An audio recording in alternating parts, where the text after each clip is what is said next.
সরকারি চাকরি আইন 2018 সংশোধন করে শাস্তির বিধান আরও কঠোর করতে সরকারের নেওয়া উদ্যোগে আপত্তি জানিয়ে বিক্ষোভ করেছেন সচিবালয়ের কর্মচারীরা। আজ রোববার দ্বিতীয় দিনের মতো সচিবালয়ের সরকারি চাকরি অধ্যাদেশ 2025 প্রণয়নের উদ্যোগ প্রত্যাহারের দাবি জানিয়েছেন তারা। নিবর্তনমূলক ও কালাকানুন আখ্যায়িত করে এই অধ্যাদেশ প্রত্যাহারের দাবি জানান তারা।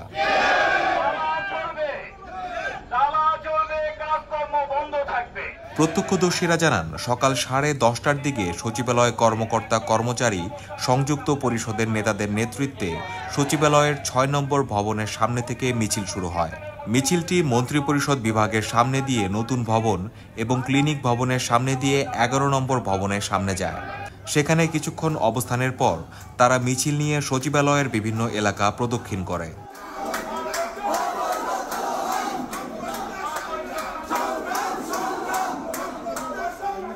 জানা যায়, 2018 সালের সরকারি চাকরি আইন সংশোধনে অধ্যাদেশের খসড়া নিয়ে আপত্তি জানাচ্ছেন বিভিন্ন পর্যায়ের কর্মকর্তা কর্মচারীরা।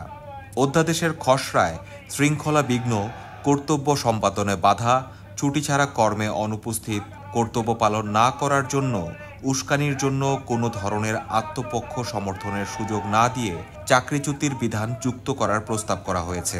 আমাদের বেতন বৈষম্য দূর করতে হবে, বেতন বৈষম্য দূর করতে হবে।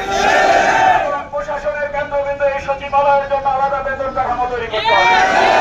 প্রশাসনিক সুবিধা অবিলম্বে আগামী 3 দিনের মধ্যে আমাদের কার্যকর করে দিতে হবে এবং রাষ্ট্রপতি ও প্রধানমন্ত্রী কার্যালয়ের মতো ভাতার বিশেষ ভাতার ব্যবস্থা এই সচিবালয়ে করতে হবে। ওই সমস্ত গুলো না করে এইরকম কালো আইন করে কর্মচারীদেরকে দাবিয়ে রাখা যাবে না।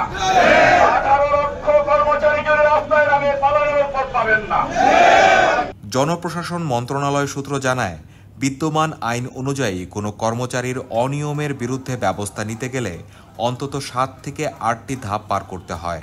ফলে বেশিরভাগ ক্ষেত্রেই সংশ্লিষ্টদের বিরুদ্ধে কড়া পদক্ষেপ নেওয়ার আগে বিভিন্ন তদবিরের শাস্তি নিশ্চিত করা কঠিন হয়ে পড়ে। এদিকে আন্দোলনরত কর্মকর্তা কর্মচারীরা জানিয়েছেন, অধ্যাদেশ বাতিল না হওয়া পর্যন্ত তাদের আন্দোলন চলবে। অধ্যাদেশ প্রত্যাহার না করা হলে আগামী দিনে সচিবালয় অচল করা সহ কঠোর কর্মসূচি দেওয়ার কথা চিন্তা করবেন তারা।